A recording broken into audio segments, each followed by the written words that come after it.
India's budget for financial year 2026-2027 is out. World's fourth largest economy has laid out its financial priorities for its fiscal year.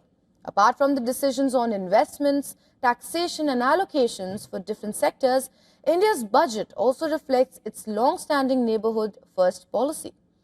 Continuing a long-standing tradition, New Delhi has announced development aid for several neighboring countries. These include Bangladesh, Bhutan, Nepal, Sri Lanka, Maldives, Mauritius, Afghanistan and Myanmar. After nosedive in ties, India has cut down allocations in Bangladesh. Despite tensions in relations after ouster of Sheikh Hasina, Bangladesh will receive 60 crore rupees of aid. However, this is 50% lower than what Dhaka received last year. Maldives and Myanmar have received cuts in their aids they received last year. Now, Sri Lanka will be receiving 400 crore in development aid from India. This is 33% more than earlier. Allocation in Bhutan, Nepal and Mauritius has also been increased, while Afghanistan will be receiving the same aid that it received last year. One of the major shifts from recent past has come on Iran front. The country's budget shows no allocation for Chabahar Port project.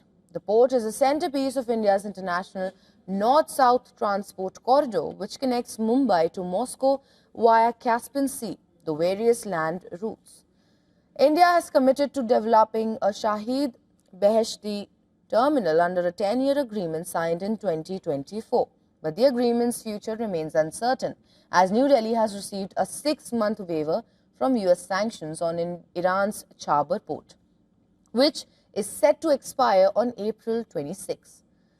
On top of this, US President Donald Trump has warned of a 25% tariff on countries trading with Tehran.